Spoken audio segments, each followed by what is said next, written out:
Namaste, Indian mystics, Osho. India has always been a land of spirituality, philosophy, and mysticism. Osho has been a great figure in Indian spirituality in the last century. It is time to reflect back on Osho and see how it helps those living to live better. We have with us to discuss the subject Mr. Himanshu Vaidya. Namaste, sir. Namaste. So, how do you see in retrospect Osho? Osho stands out as one of the most juicy and most spicy spiritual leaders of all times. Mhm. Osho also stands out as one of the most important spiritual leaders of the 20th century. Osho also stands out as somebody who was not only content to present before the society the goal of enlightenment and help a few people move towards that goal, but was also concerned Mhm. with larger questions of world peace, the culture, structure of society, and so on. Osho is Right. also very important because he is one of those few spiritual leaders who we have on record on video. Okay. This demystifies and humanizes this whole spiritual area and the discourse about enlightenment. Osho is also very important because he brought together materialism and spirituality.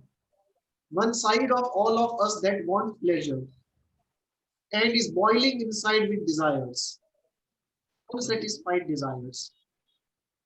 On the other side, a desire to be free from those pleasures.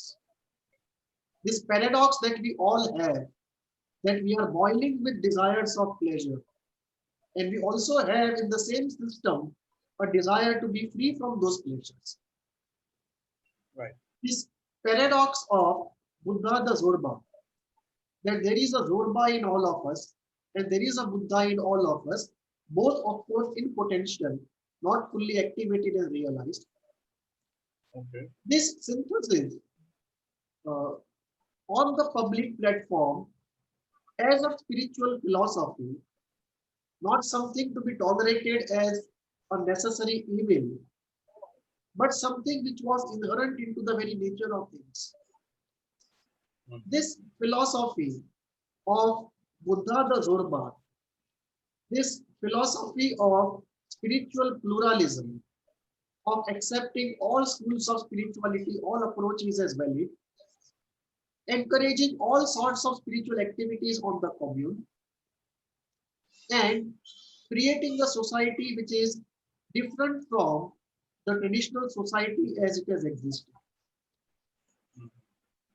This entire enterprise, which is comprehensive, which is expansive, which is spread out, and touches so many different aspects of human existence. On all these Okay. aspects, Osho had something to say very valuable. So when we look back, we find Osho as one of the very important, very original, very juicy and spicy, very perceptive and very uh, comprehensively thinking spiritual leader, one of the few spiritual leaders who were both spiritual masters as well as intellectuals. Of course, he was not an expert, and that will come to later how the spiritual master, the intellectual, and the expert are three different things. So, Osho was a spiritual master and an intellectual both, Mhm. and therefore, uh, when we look back, we see an originality, a positivity, a cheerfulness, a juice of life that still calls us back to read him, to listen to him, to talk about him. And he still has something to offer, even in the present times, and I think also for the future times. So when we look at Okay. all these aspects of Osho, And we also look at his failures. It was not as though Osho did not have limitations or failure. He had many of them. We'll talk about it as we go on. But when we look at the whole person, his strengths, his limitations, his rare experiences of enlightenment, his originality, his juiciness, the spiciness, and his ability to create something which was a living enterprise, not only in books.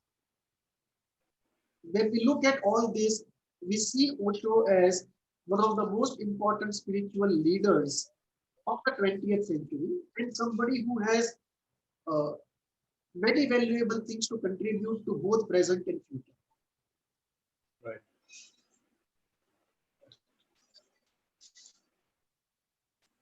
And how did you get in touch with Osho?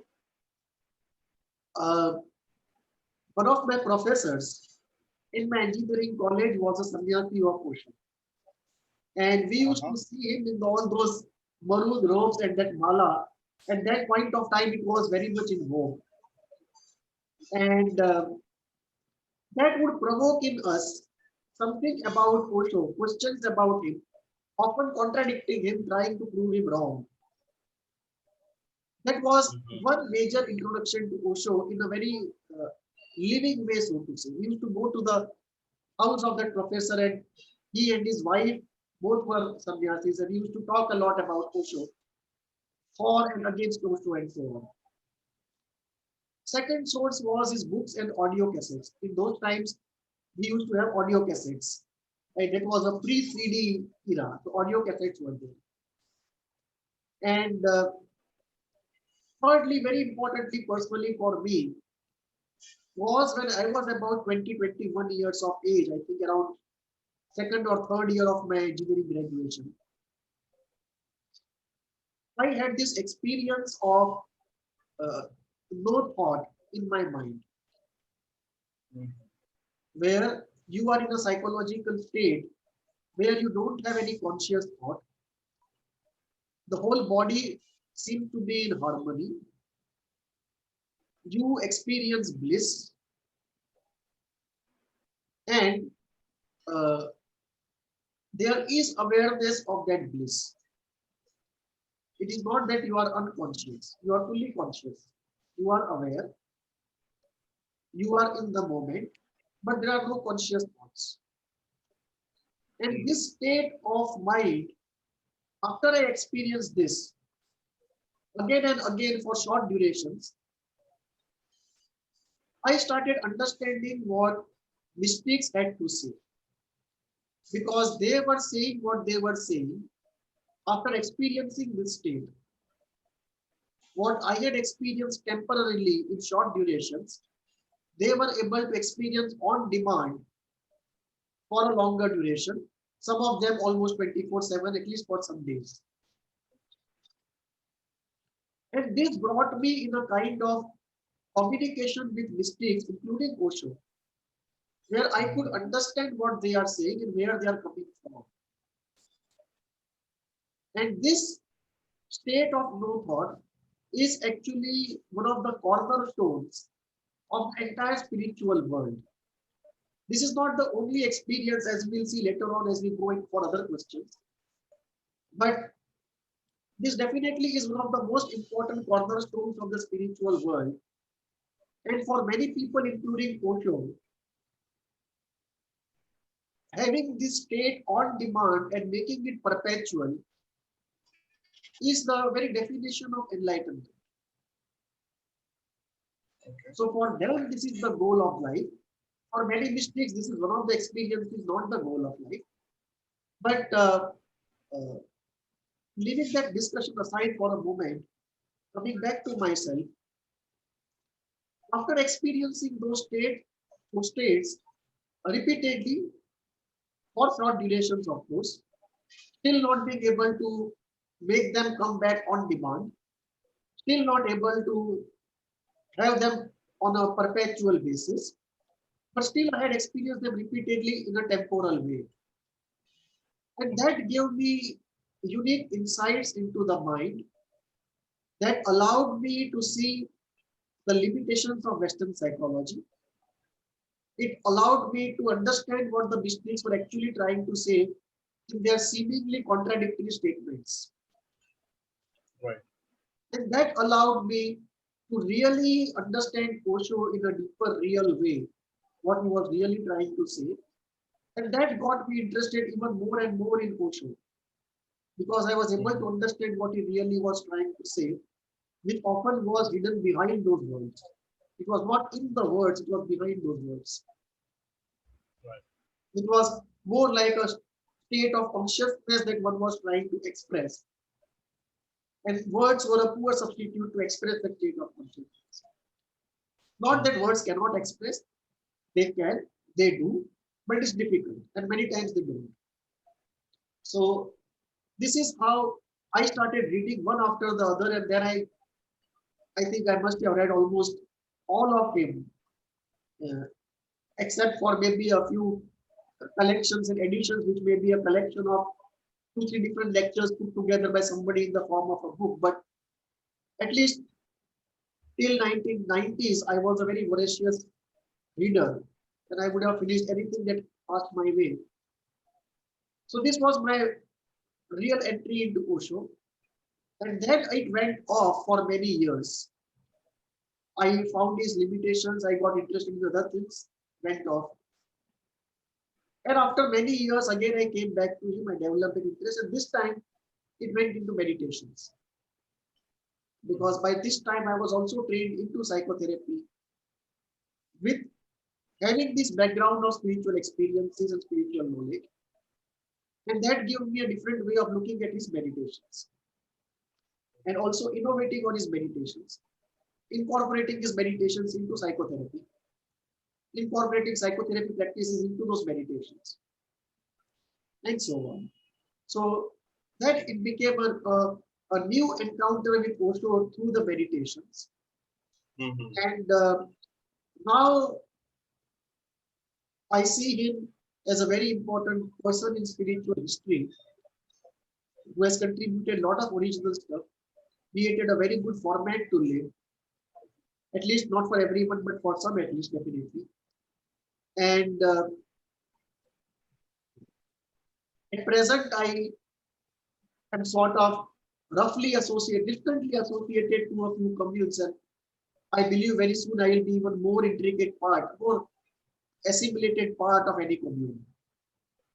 So that is how my journey of association with Osho was. But to summarize it, I think the touch of the youth has endured a lifetime. But I'm wondering that how can we reflect on Osho's journey as an individual? It's a good question because Osho's life was a very eventful life. It was not a very steady state life where you join a job and go on for 25 years and retire. It was a very eventful life. And we can look at Osho's life in 5 different phases. Phase one was the phase of his tapasya, which is before his enlightenment experience. Phase two was this phase after enlightenment before starting the Pune commune. Phase three was going to USA and the life there.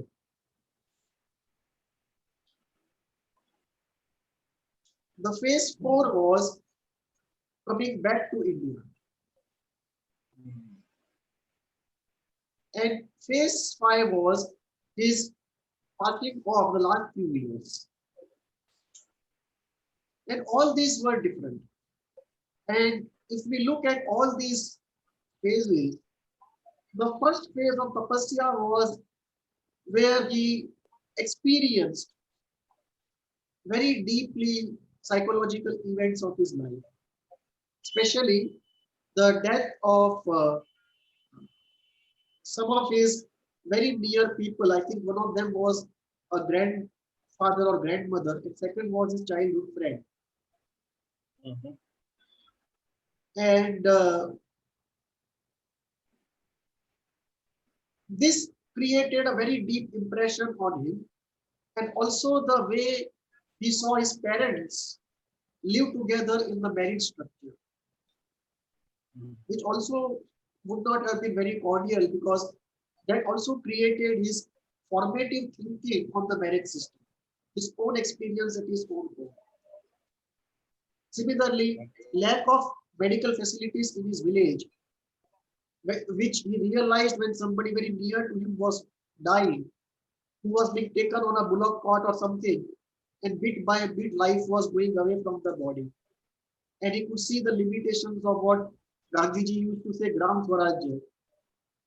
He used to see very clearly the limitations of those kind of impractical concepts. And this was the first phase of his life. He also uh, got into a job and then left that job and so on. But the first phase was the phase of tapasya, of struggle, of difficult period of his life, pre-enlightenment. Then we have the experience of enlightenment, which sort of brought him peace from all the turmoil which was going on into him, and gave him a sort of authority to say that what I am reading into the scriptures is the right thing. And suddenly his own self-image took a rise, and he placed himself, rightly so, equal to other mystics of the past. And he was able to interpret what really they wanted to say, because now he had the experience exactly what they had, because of which he could really interpret what they wanted to say. Right. And obviously, when you have this kind of a genuine experience, the whole way in which you speak, the confidence, the creativity, the originality, your approach to things, your approach to everyday life, everything changes. So that gives you a different sort of authenticity, credibility, and power.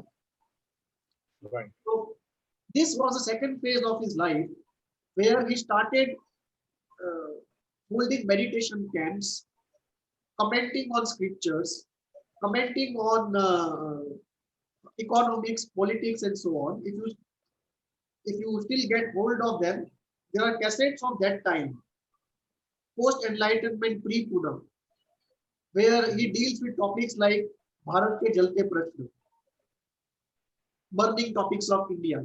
And in those burning questions of India, and in those things, he talks about politics, he talks about economics, and so on. So that was a second phase of struggle, which was less than the first phase, but still it was a phase of struggle. He was establishing himself as a spiritual teacher. And then he was known as Acharya Rajneesh at that point. He was he was yet to take the name of Osho later on, but then it was Acharya Rajneesh. And this went on for some time. And then the third phase starts in Pune, when the commune started getting established. And this, I think, was the best time of his life, personally, as well as in terms of productivity and contribution to this world. That was the best time where the best of his output came out in terms of meditative techniques, his videos, his cassettes, his books, his individual help to people who were on the spiritual path, and so on. So that was the third part. The fourth part was in USA, where he established a commune, moved out of India in USA, and then events happening in USA where again there was a struggle. He was not at peace. Struggle was a much softer struggle, but still there was a struggle. And then it was coming back to India, the fifth phase.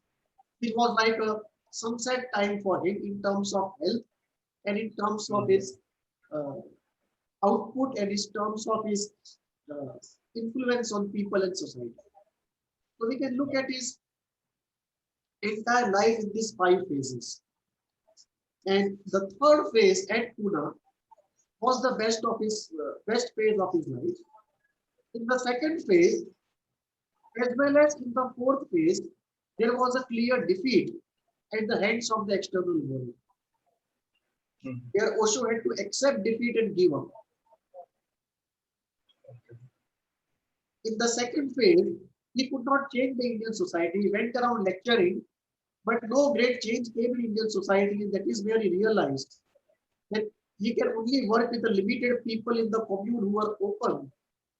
He cannot change the larger society. So that was the first defeat that we see in Osho's life, that he had to give up the project to change Indian society or to bring mass level changes in politics or economics or culture. Mhm. So he tried his best, he lectured, he debated, did a lot of things, but he was unsuccessful. Right. In the fourth phase, also in US, he was again unsuccessful because he was trying to go global by being in the most globalized so-called free country. But he ran into trouble with the US government, partly because of the conservatives in USA and partly because of the Vatican. And there again, uh, the enlightened person got defeated at the hands of ordinary people who schemed together.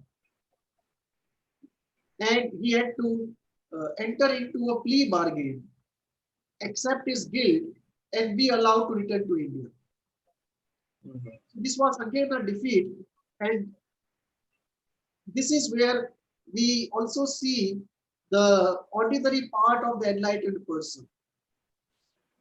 That enlightenment has something to do with the inside, but the outside still remains a challenge as it is to any other person.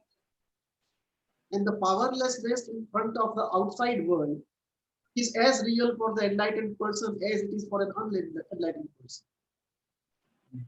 So this is how we look at Osho's life in different phases. Right. Right. And on the canvas of Indian spirituality, how can Osho's vision be seen?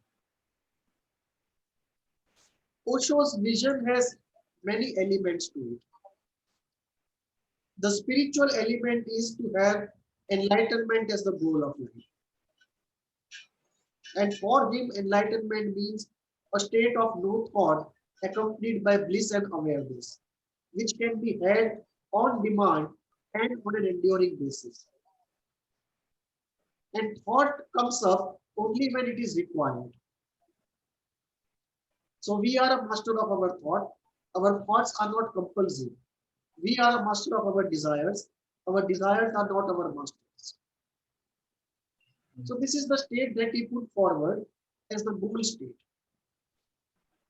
And to reach this goal state, there was a journey that he prescribed. And the journey was a very juicy and spicy journey. A journey which was full of pleasure, it was full of living out, of freedom, and of spiritual pluralism, where in the same commune, multiple spiritual paths could be practiced.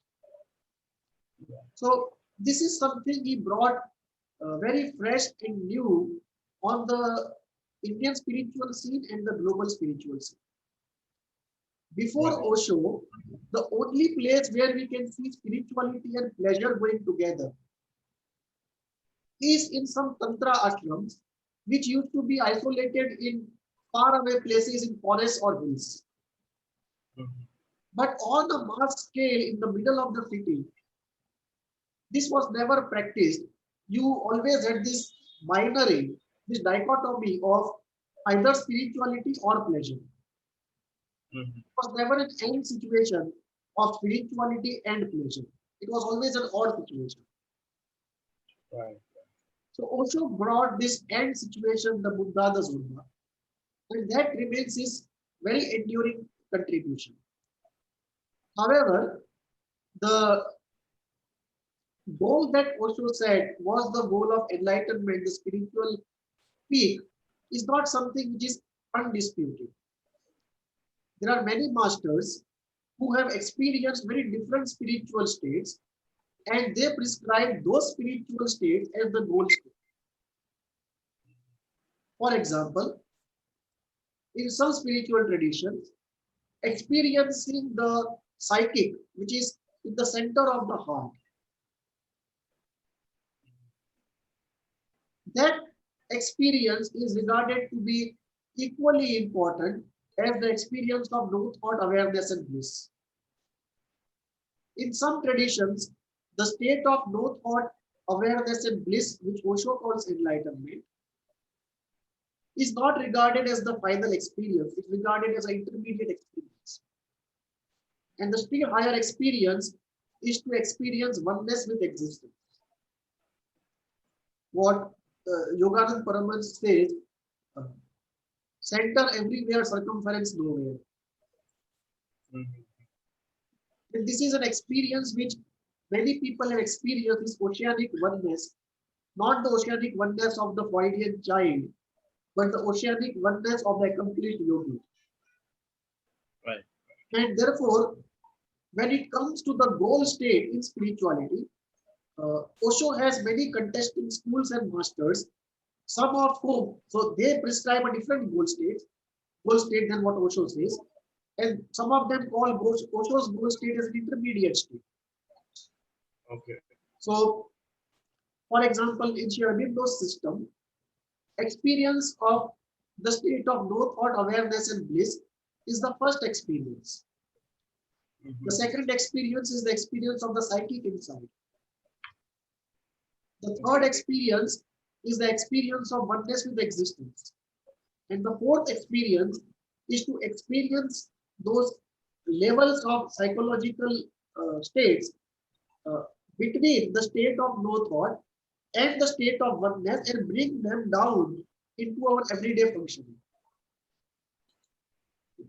In some of the Jain traditions, we have uh, even the cessation of the observer, where even the observer ceases to exist. In some traditions, we have the observer being there, but not having the experience of bliss, because the experience of bliss is also said to be an experience which is apart from the experience of pure awareness. So we have, in terms of the spiritual canvas, if we look at the point of the goal state, what is enlightenment? There, Osho is placed among one group of people who believe that being in a state of awareness, bliss, and no thought is the goal state. That is what they call enlightenment. So this is how he is placed with respect to others on this point. On the point of juiciness, I think he is uniquely placed and much better than others. So on Mhm. the point of originality and juiciness, I think he is far better placed than others. In the sense, when you start journey on his path, even if you don't reach the state of enlightenment, you still don't have regrets because you already experienced pleasures. And we all know how much of unfulfilled desires are boiling in all of us. And Right. especially with respect to romantic and sexual desires, how we are all boiling with those desires. Mhm. And there are very few people who would accept this very primal, this very primary, ordinary fact of life and accept that unless this boiling stuff is let out, it is not natural for man to slip into meditation. Mhm. He goes into meditation with a lot of control of other elements. He does not naturally relax into meditation. So on this particular aspect of the type of journey, Osho is much better placed, I think, than many others, especially in today's context. And with respect to his uh, opinions on culture, I think the best is yet to come, because the commune that he created, my personal uh, estimate is that in future we will have multiple format societies, and this will be one of the very precious formats in that multi-format society. So we are looking forward to in future a cultural democracy, just as at present we have only political democracy. So I think the democratic spirit will move, expand rather, from political democracy will also go into cultural democracy and spiritual democracy. And in both those cases, Osho's openness and pluralism is something which is very precious, which will fit in there. Right.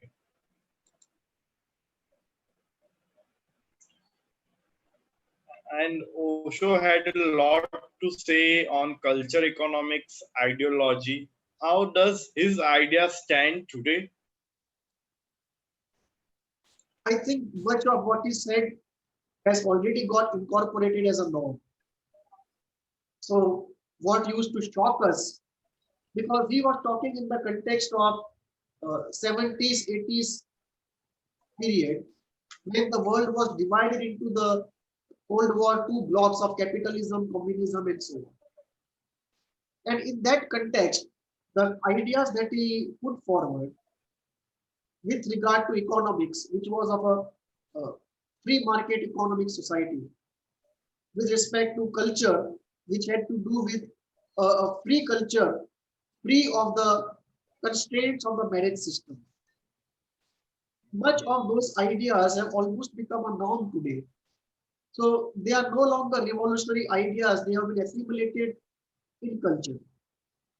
And like Sigmund Freud, so many of Osho's ideas have already been so assimilated that we don't even realize at one point in time they were very revolutionary, very subversive ideas, very iconoclastic ideas. Mhm. With respect to meditative techniques and with respect to psychotherapeutic healing, I think these ideas have yet to be incorporated fully in psychotherapy and healing. There Right. is a lot to learn and lot to improve upon in these meditative techniques, especially the active meditations that we have seen, the group meditations and active meditations created by both Osho and all his followers. That is still to happen fully. But Mhm. most of his ideas uh, have got incorporated, and much of what he said also had many of the logical fallacies. Right. Like if you look at his criticism of Freud, criticism of Jung, part of the criticism seems valid, but part of it looks almost ridiculous. It stems out of his own ignorance, which is very difficult for any of his followers to stomach. They Mhm. want to keep him as an omnipotent, all-knowing person who can go do no wrong, go no wrong. But better part was he himself accepted that he was fallible, he was not perfect, and that part comes out when we see some of his responses on Freud, Jung, and many other experts in different areas. The comments look almost full of ignorance and ridiculous. So that is how the stock of ideas that he has left with us, we can evaluate that too. Much of it has survived, some of it is ridiculous. Okay. And I have heard that enlightenment was central to Osho. How do his idea of enlightenment compare with ancient Indian traditions? It's a good question. Uh, there are two things one can say about this question. One is about what is enlightenment per se, what are its different definitions in Indian tradition, and two, what are the ways to reach enlightenment? Because both these things have multiple answers in the Indian tradition. Mhm. First, for Osho, enlightenment was a state of no thought, bliss, and awareness. And this state can happen only after desires and fears have been thoroughly worked out. Because till they are not worked out, they will keep propelling intrusive thoughts. So unless desires and fears have been thoroughly worked about, at least to the tune of 70-75%, it is not possible to really have a state of no thought for a long time because desires or fears will press thoughts upon the consciousness. Now, this state for Osho was the final goal state. But for many others, like I just discussed about Sri Aurobindo, this was the first state. And Sri Aurobindo said there are four different states. The first was the state of no thought.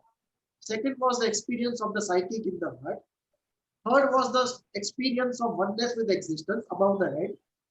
And fourth was to go into states between the oneness of its existence and the state of no thought and bring down the powers from those planes into everyday life.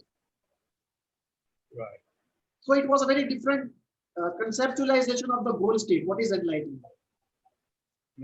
Similarly, uh, Krishnamurti's definition was very close to Osho's definition.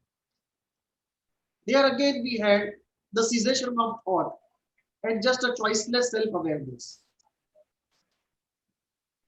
When we look at U.G. Krishnamurti, even the observer goes away. Because he says there is no observer as such, everything disintegrates into a nihilistic nirvana. Right. Even the observer goes away.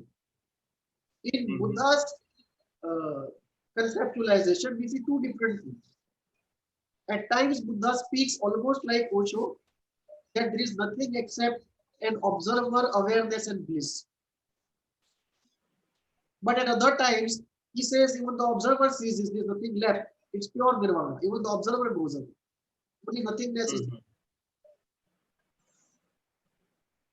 And then the counter question comes, if there is nobody who is experiencing this nothingness, how are you able to report this nothingness?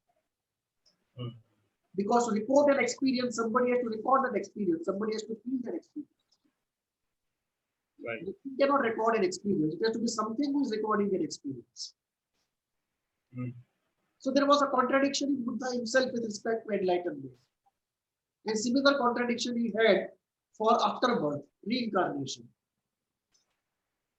So Buddha, in that sense, had a contradiction, not a clarity. Either he had a contradiction he could not resolve, or his disciples had it to roll down the whole thing.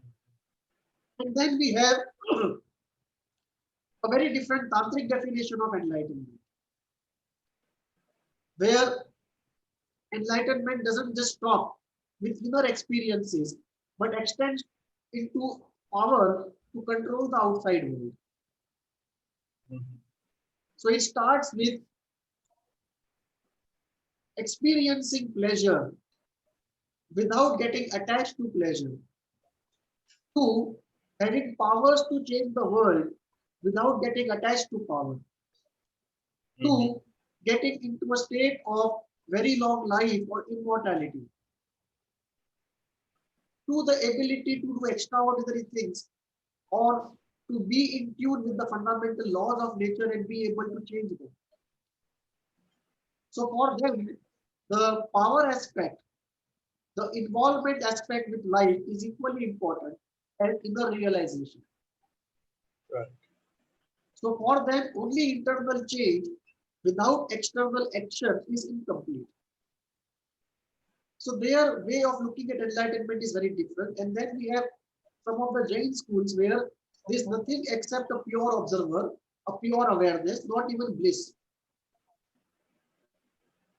And then we have yet another school which talks about samta or stillness. So for that, it is not the bliss, it is the stillness which is most important. So in Indian spirituality, we have this whole canvas on the first point of what is enlightenment. And Osho's definition is not a new one, it is a very old definition. And this multiplicity of schools on the definition of enlightenment have always been there in the Indian spiritual tradition. So that is how you can put the first very important spiritual component of Osho in terms of this definition of enlightenment, the goal state. The second aspect of very important spiritual aspect of Osho is how to reach that state. So Osho belongs to what is called the pathless path, which means that there is no one standard operating procedure which one has to follow to reach the goal. So in the Indian spiritual tradition, again, this is not anything new. For thousands of years, we always had these schools where some schools had a very clear fixed path, a system, and some schools were just left open and each individual would collect his own basket of approaches. Right. So Osho falls into the category of approaches where you don't have one fixed system. If you go into Vaishnava Tantra, there is a fixed system. If you go into Shaiva Tantra, there is a fixed system. If you go into certain schools which are in Himalayas, there is a fixed system. If you go into Krishnamurti's path, there is a fixed system. We may call it a pathless path, but definitely it is not a path of emotions or karma. It is definitely a path of intellectual observation. Right. Right. He is talking of Gyan Yoga without calling it Gyan Yoga. Mm-hmm. But there is a fixed path. So Osho falls into that group of Indian spiritual traditions where you don't have one fixed path. Okay. That is one element. Second, Osho falls into a very unique situation where he rather creates this situation where you don't have pleasure or enlightenment, you have pleasure and enlightenment. It is on this point, he is one with the Tantra schools. And thirdly, uh, Osho has a larger take on the world at large in terms of economics, politics, culture, which other schools generally don't go into, except the Vedic school, which prescribes a format of society, what we call the traditional Indian culture, which is a mixture of the Vedic school in terms of the social structure, Ayurveda and yoga, and Tantra, Right. the tetrad, the classical society, which is based upon the marriage system, Ayurveda, yoga, and Tantra. So this tetrad was the traditional mainstream of Indian society. This was the only mainstream ideology which incorporated everyday life and spiritual life. Most other ideologies, the moment you take to spiritual life, they don't have much to say about everyday life. So they will not talk about war, they will not talk about technology, they will not talk about economics, whereas this mainstream Vedic structure does talk about everything else. Mm. It is a more comprehensive structure where spirituality is a part of the comprehensive whole, which also includes social structure, economics, politics, and everything else we can think about. Right. Right. So in that sense, Osho joins this school where he has a take on everything. Not that the take he has is right, but he has something to say on everything. He has something to say on economics, something on culture, something on politics. Not that what he says is very deep or very correct, but he definitely has Mhm. something to say. And on that point, he connects to those schools which are comprehensive and not just focused on spirituality in an exclusive sense. Right. By the way, Osho had a very original vision of life anchored in Zorba the Buddha. How can it be seen in the light of global spiritual traditions? Yeah, I think it's a very important and original thing that Osho did. Mm. A few Tantra schools, it was always an or situation, either spirituality or pleasure. It was never an end situation, spirituality and pleasure. Right. And Osho brought that innovation on a mass scale in the spiritual and cultural area. And I believe this is what is going to be mainstream for next coming few decades. There are Mhm. very few people in the current atmosphere. We can see at least a few decades ahead, if not too long ahead, Very few people can actually pursue the path of pure spirituality away from comfort and pleasure. Most people today have a need for and can only do a and situation, spirituality and pleasure. They cannot do a or situation. Mm-hmm. And if we want to bring spirituality in the lives of people, I think the end situation is the only way out, at least for the present in the coming few decades. Right. This also brings about questions of social organization. Because if we are going to have a free society without responsibility, then the do's and don'ts have to be created like in any other situation. And therefore, we have to look at the sustainability of society of this particular format, which I call as the poetic society, which we'll talk about slightly later, of how uh, sustainable this is, and if not, how it can be made so. But as a Right. alternative social format, which is of spiritual flavor, I think this is something very important. And I personally feel, for myself at least, I belong to that society more than to any other race, any other format of society.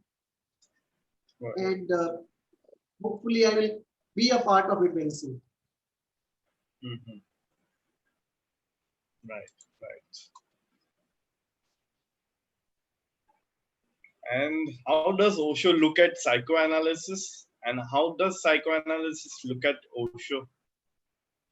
Yeah, it's a tricky question. Uh, this brings us to a very important point of the difference between a spiritual master, an intellectual, and an expert. Mm-hmm. A subject expert did not be an intellectual, and an intellectual did not be a spiritual master. Osho belongs to those few spiritual masters who were also intellectuals. There are many spiritual masters who know very well about the path they have followed, but not much about other parts of spirituality. And very few of them know about other areas of life like politics, economy, philosophy, and so on. So, most spiritual masters are not intellectuals. You can think of Ramakrishna Paramhans, you can think of Raman Maharshi. They were not intellectuals at all. Very great spiritual masters, but absolutely zero in other areas of life. So they were not intellectuals at all. When we look at even Krishnamurti for that matter, he doesn't have much to say about politics or economics or philosophy, anything of that stuff.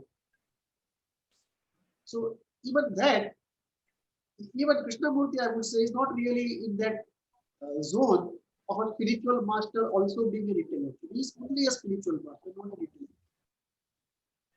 Osho, Sri Aurobindo, and the mother, these uh, spiritual masters also were intellectuals. And therefore, they were very well read in a lot of areas, and they had very refined, very deep views, very deep intellectual insights and things to say, very original things to say, very deep things Right. to say. So, Mm-hmm. in that sense, Osho, Sri Aurobindo, Mother, and a few people are those who are simultaneously spiritual masters as well as intellectuals.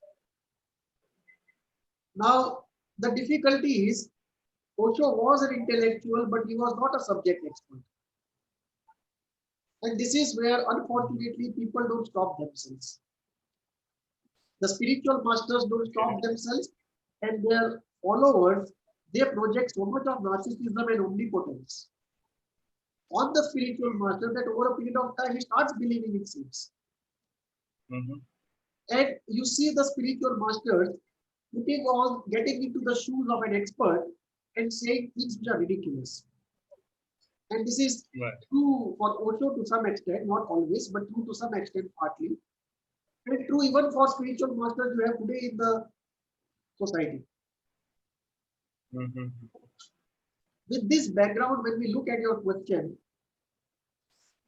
Osho saw psychoanalysis as science for the sick. So he saw human beings into abnormal, normal, and the spiritual. And psychoanalysis essentially was a science for the abnormal, not for the normal, not for the spiritual. It was essentially coming out of analysis of sick people. People with very difficult psychological difficulties. And this part was true. And Osho has a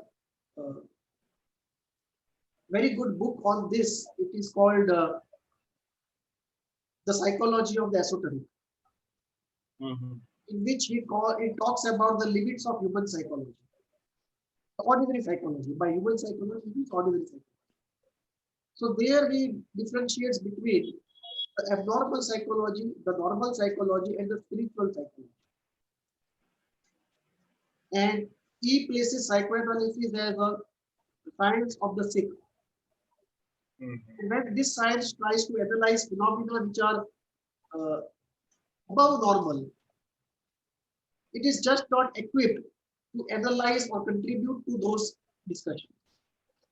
And on this point, I think he was right.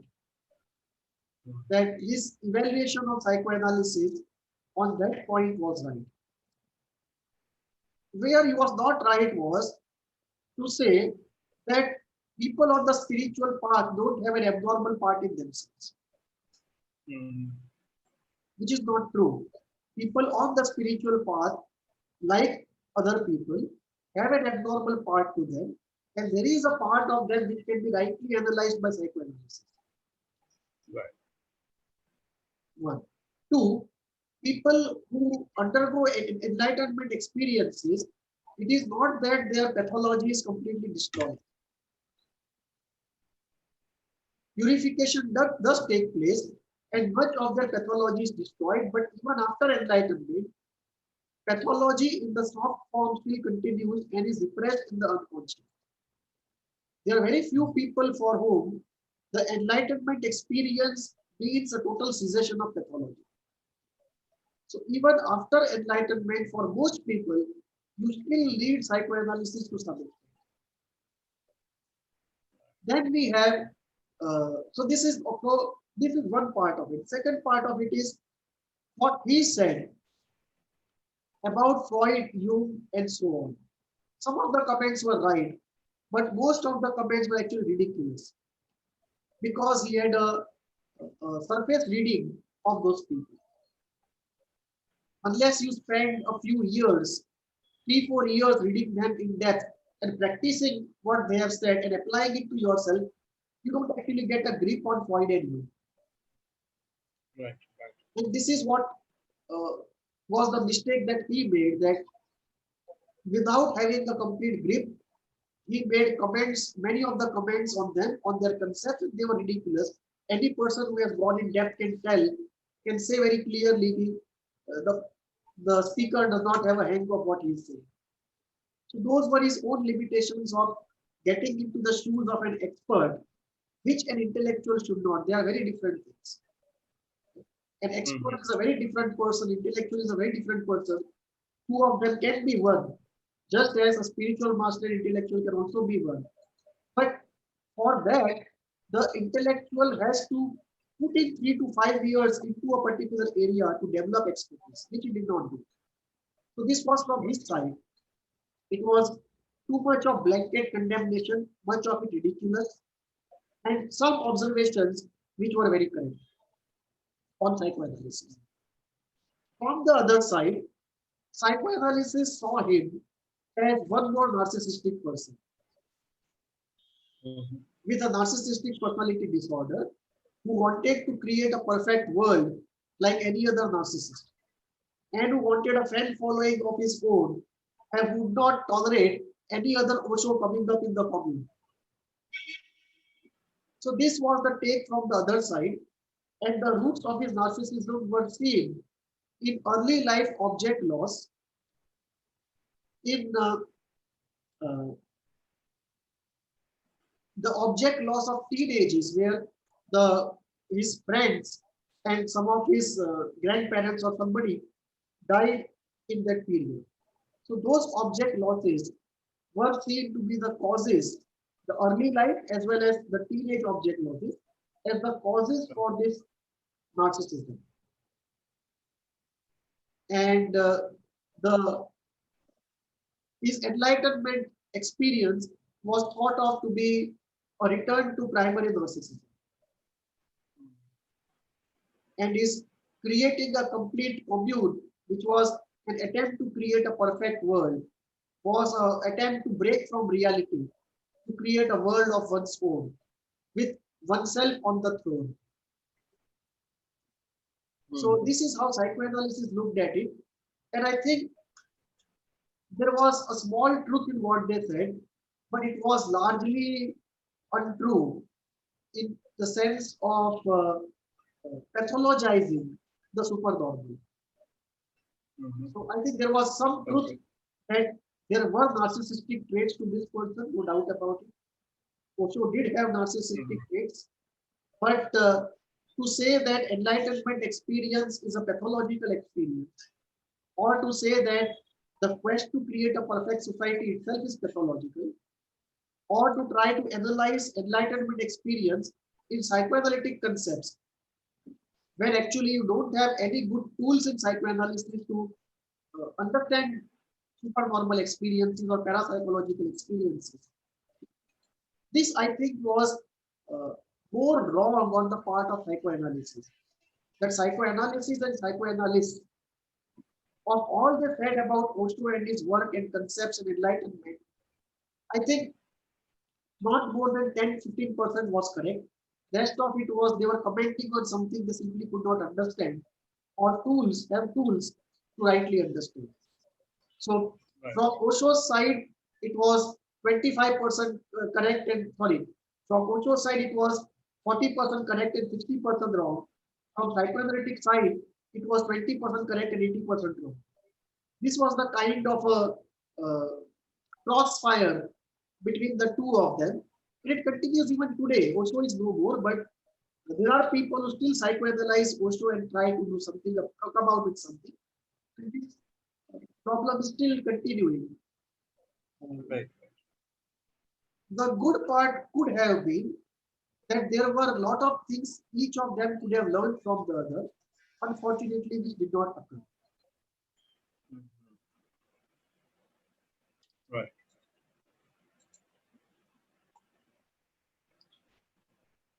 And what would you see as the shortcomings in Osho and his ideas? Shortcomings are many. Osho, like any other human being, was a fallible human being. Every human being has limitations. Osho is no exception to it. That does not mean he was not extraordinary.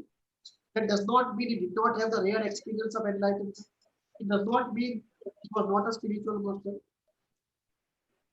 Of course, he was a spiritual master. Of course, he had rare experiences. Of course, he was a great human being.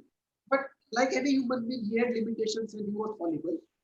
Some of his very clear shortcomings were: first, he could not win against society either in the period after enlightenment before Pune, when he wanted to bring mass change in the Indian society.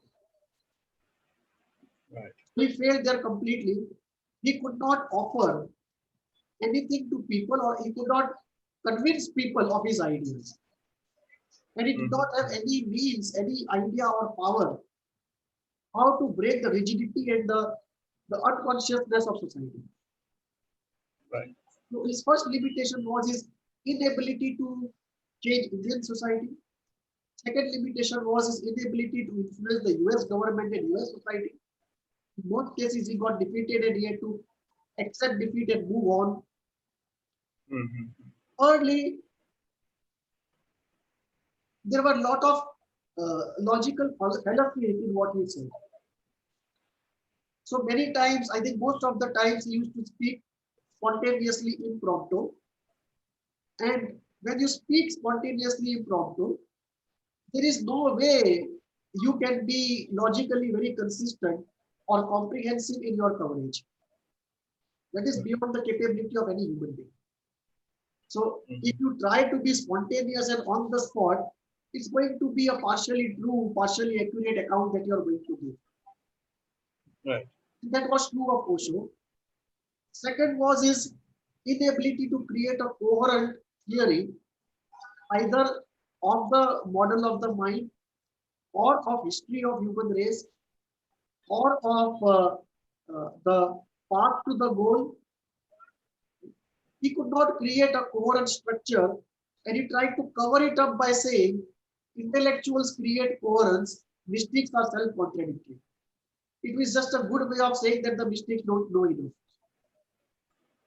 So this is how his ideas were. Second, when you read his, even today, if you can read his books, you can see there is a sort of a compulsive iconoclasm where you delight in taking a radically uncommon position in order to shock and provoke. Not necessary that what you are saying is true. All that provokes is not true. All that appears impressive is not true. Often truth is boring. That does not mean what is boring is not true. And this was very much evident in what he said, that if you read deeply his books, you can see a lot of logical fallacies. And that's one of the reasons why people who are thinking deeply, the very hard thinking type, and those who are practicing deeply in the real society, they did not find substance in what he was saying. People who found substance in what he was saying were people who were intuitively and poetically and artistically driven.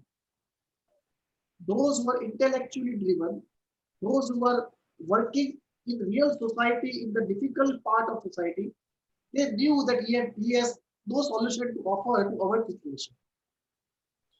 Right. And what he said had a lot of logical fallacies. You can find faults practically in every paragraph, in every page of what he says. Just if you Right. think hard enough. So you see the same thing repeated over and over again in an iconoclastic spirit. The good part is the creativity and the originality and the humor. The ability to verbalize and present difficult concepts to somebody. Make exotic and forgotten spiritual texts and spiritual masters known to everybody. Right. Develop meditative practices which nobody could have thought about. Rediscover many of them which were lost, the good parts of it. But the difficult parts of it were one, uh, lack of ideas and lack of power to bring about a real change in the real mass society. Two, logical fallacies in what he was saying. Three, ridiculous statements when it came to getting into expertise in areas where one should not have got into. Four, uh, not having any empirical testing done of any of the meditative practices, and therefore the applicability and the real power and the refinement of it could not happen. Right. The application and the real power could not be harnessed, and the refinement could not happen because it was never empirically tested. And this condemnation of thought which came in, because there was a period when thought was almost condemned, as though it was a barrier to uh, enlightenment, and there was a condemnation of almost everyone who was not enlightened. So there was no significant scene of everyday life and everyday people. And there was no explanation, which is not, he is not the only one, but very few spiritual masters have been able to do it, of what is the significance of everyday. Because for every one person who is practicing the spiritual practice, there are 99,900 people, something of that sort, who are not doing any spiritual practice. Then why has nature created a system where so many people are wasting time? if there is no significance of every day? Obviously, this cannot be the case. It means there is a significance of everything that we call insignificant. And the significance of everything was not seen. And therefore, it came down to condemnation of thought and of everything that was considered everyday life and non-spiritual. So these were Right. some of the very glaring shortcomings. And one more shortcoming was the sustainability of his commune system. Because we'll see it slightly later. Uh, when we create an alternative social system, one thing you always have to remember is that with all its faults, the family system still has survived 10,000 years. Whereas in the West, the moment the family system stopped and the free society came in, a commune-like society, within less than 50 years, they had to import workers from outside because nobody was ready to have children and raise them. Now, if everybody in the world was practicing the same society, the race would have collapsed, the race would have come to an end. So Right. this brings in this fundamental question of sustainability of the commune system. And if it is not sustainable, then how can it be made sustainable?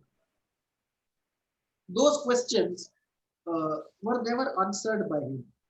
And I don't think people in commune even today have those answers.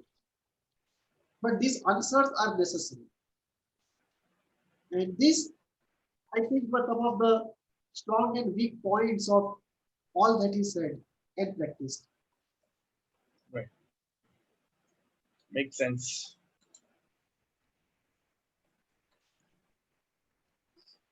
I'm just thinking, is Osho's era past, or does he also belong to the future?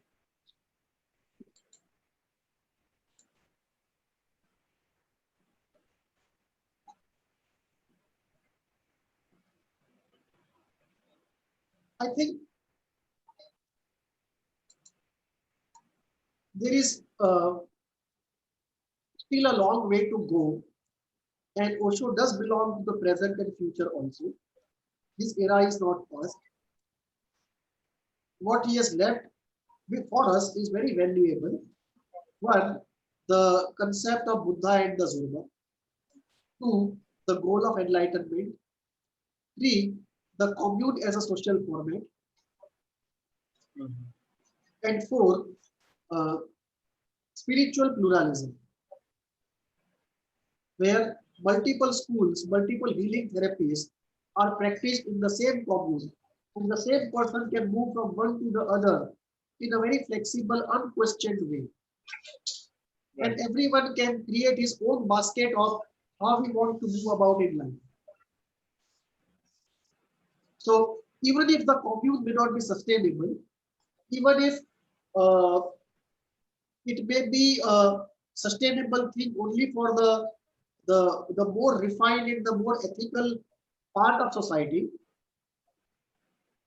even with those limitations, it is still a very good format he has left us with. And of course, it's a delight to read him, a delight to hear him, no doubt about it. So people will continue to hear him, people will continue to read him. I still read him, I still hear him. It is a delight to do it even after so many years. So of course, uh, in future also, people will keep reading him, keep uh, listening to him, seeing him. Some of them will keep living by his principles. Some of them may even start worshipping him as a spiritual master. Some of them will even create cults around him. But scientifically speaking, holistically speaking, I think that the goal of enlightenment is the goal of life. The path to enlightenment of Buddha Dharma, the spiritual pluralism, and uh, a belief in the uh, in goodness and love. Those are some of the aspects which I think will endure for future also. And my personal belief is that uh, the commune way of living will emerge as one of the main formats of living in future, when we have a cultural democracy and the multiple formats of society. Right. Okay. And last, in your ideas on natural cultures, you referred to a poetic society, and you said commune was a type of poetic society. Do you believe we will have a more communes in future? Yes. Uh, Let me first elaborate put across the concept of natural cultures, the concept of cultural democracy to start with. The idea is many people find that they don't fit into the classical family society. And unfortunately, there is no other option to go to, at least in India or South Asia for that matter. Much of the Middle East also. Almost half of the world, I would say, in terms of population. In the West, you do have what is called an individualistic society, Mhm. where the freedom is there, not of the type that you find in commune. There is a difference. There is a difference between an individualistic society and a commune. The commune has a spiritual goal. The Mhm. individualistic society does not necessarily have a spiritual goal. The commune has freedom of uh, experiencing multiple relationships at the same time. Mhm. It is not based upon monogamy. The individualistic society is still based upon monogamy. It may be Mhm. based upon temporary monogamy, but still based upon monogamy. The third part is the individualistic society as we see it is still in the mad race for money.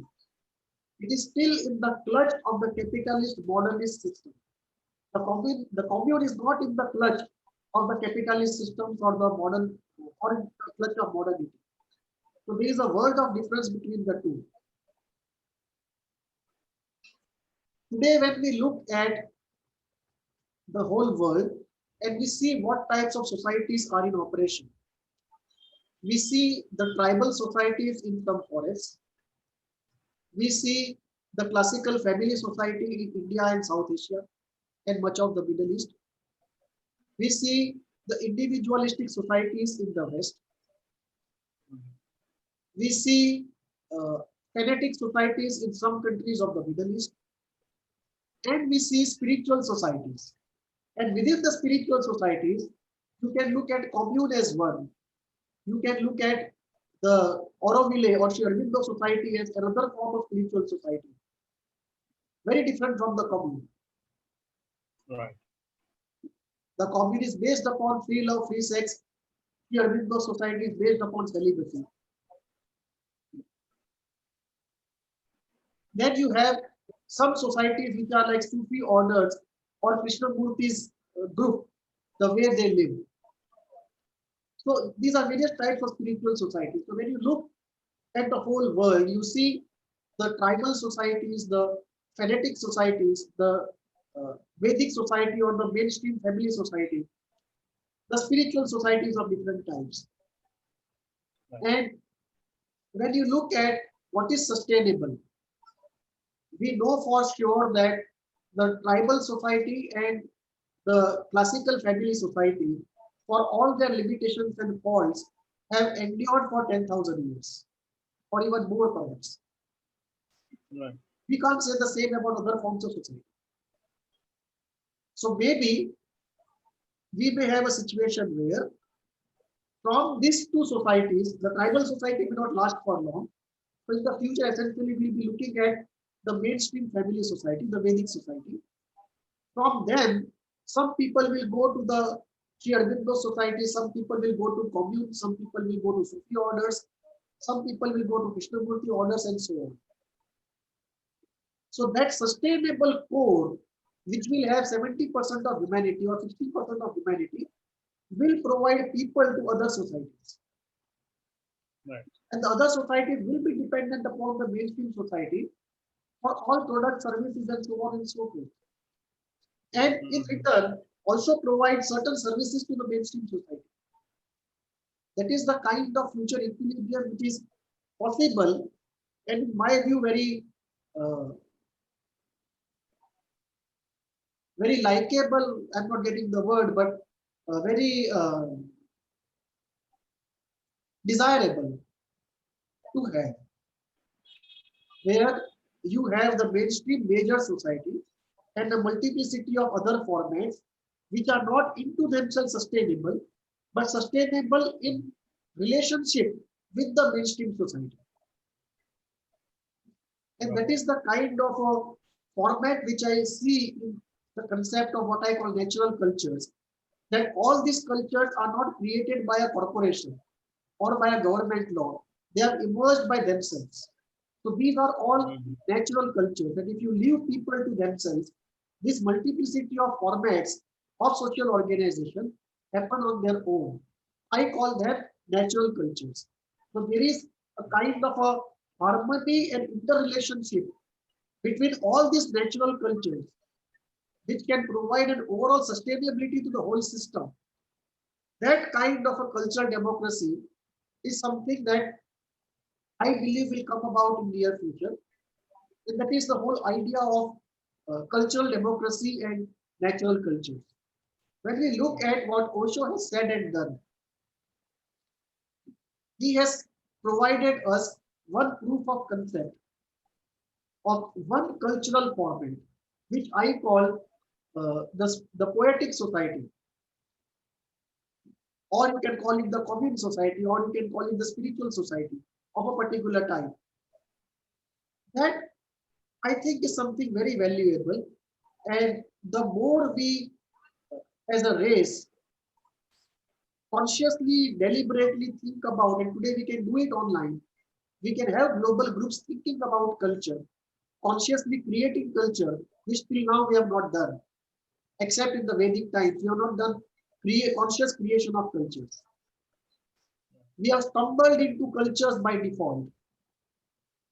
But if we consciously do it on a global scale and experiment out and refine it out, we should have a well thought out, well defined, uh, sustainable culture of cultural democracy in which Osho's format of social living will contribute a very rich resource of ideas, thoughts, practices, conventions, and a proof of concept. Right. All right. It was a real pleasure to have this discussion. Thank you for sharing your knowledge with us. We have discussed today on Osho. Continuing our series on Indian mystics, we shall have more such discussion in coming episodes. Do watch and write to us at hvindia@gmail.com. Namaste. Yes.